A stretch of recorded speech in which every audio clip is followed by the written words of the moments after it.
Os gregos morreram, Aristóteles morreu, e o pensamento grego foi pouco a pouco sendo substituído por um outro jeito de pensar a vida, o homem, o universo. E esse outro jeito também tinha um grande líder, um grande mestre espiritual, chamado Jesus. Jesus nasceu em Nazaré, 350 anos depois de Aristóteles. Aristóteles, você sabe, era grego, estudou na academia de Platão. Jesus era judeu e se formou no judaísmo. Aristóteles tornou-se um subversivo na academia. Jesus tornou-se um subversivo no judaísmo. Jesus disse coisas que ninguém tinha dito antes. E Jesus, grande sábio que era, respondeu à nossa pergunta: o que a vida tem que ter para valer a pena? E a resposta de Jesus é impactante até hoje. Por mais que vivamos numa sociedade de cultura cristã, a resposta de Jesus, quando anunciada com clareza, produz extraordinário impacto nos espíritos de quem ouve. O filé mignon da vida, a vida que de fato vale a pena, é a vida assumidamente dedicada ao outro. Isso é absolutamente incrível, sobretudo para nós, acostumados a ouvir que o sucesso da nossa vida tem a ver com o nosso próprio ganho, com a nossa própria riqueza, com o nosso próprio conforto, com o nosso próprio poder. Jesus dirá mais ou menos o contrário. O filé mignon da vida, aquilo que fará de você um vivente feliz, é a entrega, é proporcionar, é alavancar, é permitir que o outro viva melhor do que viveria se você não existisse, é permitir que o outro sorria o sorriso que, se você não fosse, ele não sorriria, é permitir que o outro sinta a alegria que, se você não estivesse, ele não sentiria. E aí sim, você terá vivido vida boa, vida que valeu a pena. Lição de Jesus. Bem, os exemplos podem ir ao infinito. Basta que alguém que você ame fique doente, para que você gaste num único cheque tudo que tinha guardado para si. E aí você descobre rápido o que vale mesmo na hora de viver. A minha filha Natália é a mais nova dos meus filhos, tem 13 anos hoje. Quando tinha 4, foi acometida de gravíssima doença, rara no Ocidente. Síndrome de Kawasaki, um vírus letal. Funciona mais ou menos assim. Esse vírus só aparece em crianças de 4 a 6 anos. Esse vírus, se desincubar, mata a criança na hora. Mas tem uma vantagem. Se ele não desincubar por 2 anos, ele acaba morrendo. E a criança está definitivamente curada. 2 anos só. 2 anos esperando. Eu olhava para minha filha na UTI e eu me dizia: por que não troca? Eu fico no lugar. A vantagem é óbvia. Eu fico aqui e a criança fica livre disso. Como não estava dando certo, eu fiz proposta irrecusável. Pegue 20 crianças com isso. Ponha os 20 bichos em mim e liberte as 20 crianças. Agora a vantagem é mais do que óbvia. Não esqueça de pôr a minha filha no meio. Bem, pensando assim, eu aprendi coisas sobre mim. Coisas que eu não sabia. Eu aprendi que para mim a vida não era o bem de maior valor. Continuar vivo não era o mais importante. Porque se fosse o mais importante, eu não trocaria. Se fosse o mais importante, eu jamais faria aquela proposta. Então, naquele momento, eu aprendi que havia alguma coisa que valia mais do que continuar vivo. Eu aprendi, então, a maior lição de Jesus de Nazaré. A maior lição.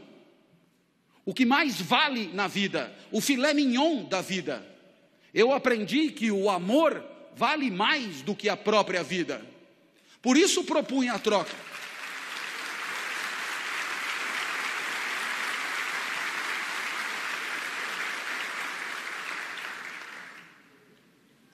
Mas é claro que por onde você andar, você encontrará o mesmo fenômeno. Pessoas desesperadas lutando para diminuir o sofrimento de quem sofre. Na Boate Kiss em Santa Maria, nos desmoronamentos em Petrópolis e Teresópolis, nos incêndios em São Paulo, pessoas completamente despreparadas se atiravam no perigo em nome da proteção da vida alheia. Você encontra isso por onde você andar. Para desdramatizar, minha filha completou 13 anos em maio, e ela virou para mim e falou: papai, ela está completamente curada, portanto, e ela falou: papai, eu queria comemorar meu aniversário em casa, queria mostrar minha casa para os meus amigos, você deixa? A minha filha sempre pede tudo para mim, porque de mim ela sabe que ela tira tudo que ela quer, depois ela só comunica à mãe. Eu já falei com o papai e ele já deixou.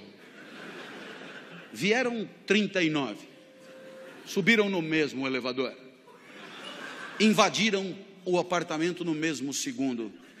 E quando eu vi aquele enxame de criança entrando em casa, me lembrei de uma poetisa búlgara que dizia mais ou menos assim: criança pequena é como água, ocupa todos os espaços. Eu me tranquei no quarto, mas a poetisa tem razão, todos os espaços. Papai, queremos brincar aí também. Minha filha, para onde você quer que eu vá? Você não gosta tanto da padaria? Vai para a padaria e espera lá, leva o celular que eu te aviso. E aí eu te pergunto, que espécie de idiota passaria 3 horas de sábado numa padaria, esperando que uma criança o autorize a voltar para sua própria casa? Esse idiota somos todos nós, não somos? Que um dia percebemos que o sorriso da criança amada vale qualquer padaria.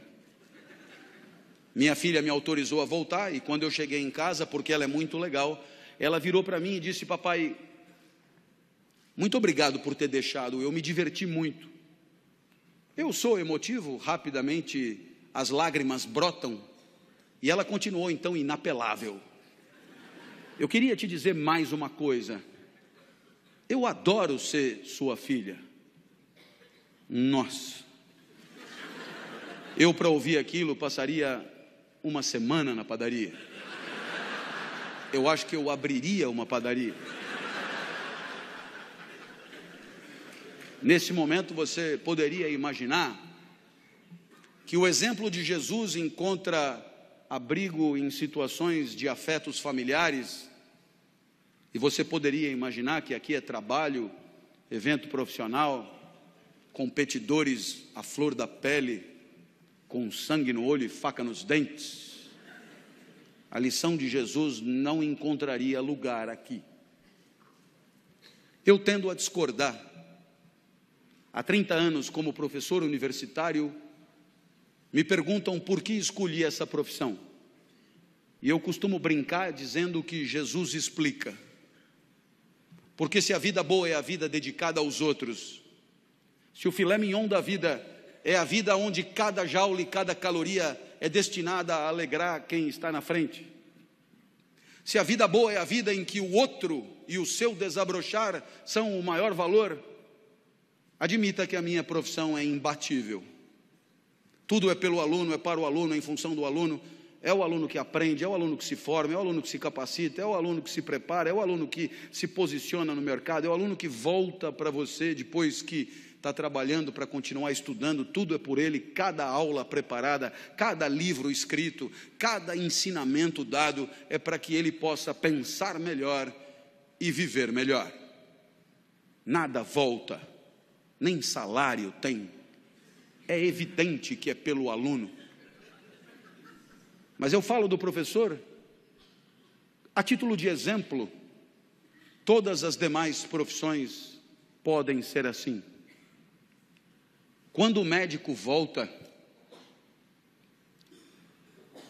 para casa à tarde e às 4 da manhã é acordado, ao se levantar, ele talvez ganhe mais do que o professor, mas não é por causa disso que ele levanta.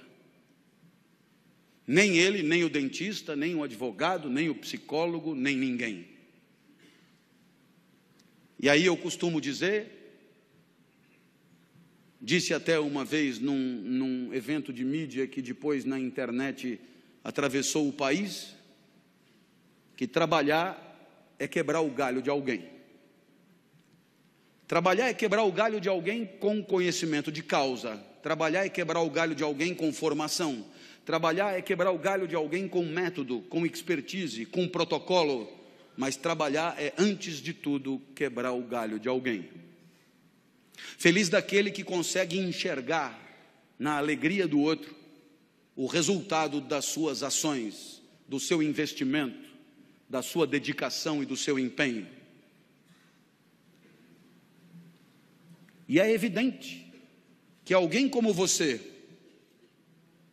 que trabalha com um valor maior de felicidade, que é a segurança, é evidente que alguém como você tem claro no seu espírito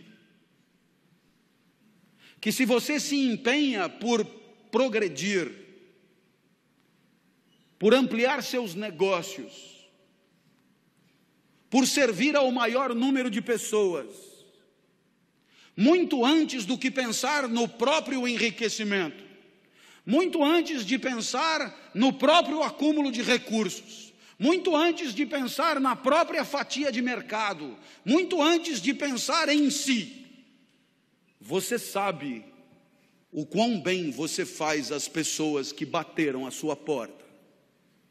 Você sabe o quanto as pessoas confiaram em você para bater a sua porta.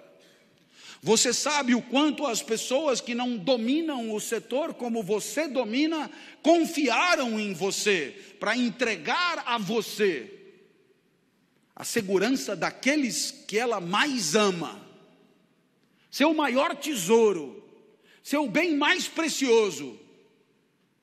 E você enxerga isso, entende a responsabilidade que é a sua, e sabe que a tua maior responsabilidade não está na simples ampliação dos teus negócios, mas está na proteção daqueles que acreditaram em você, na proteção daqueles que em situação de não defesa, de situação de insegurança, vieram bater a porta e confiaram nos serviços que oferecem.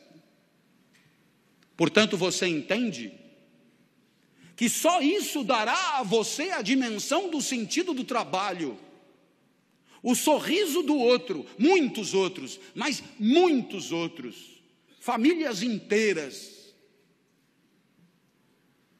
enorme quantidade de gente que sorri um pouco mais, por se sentir um pouco mais seguro. Aí está o sentido do seu trabalho.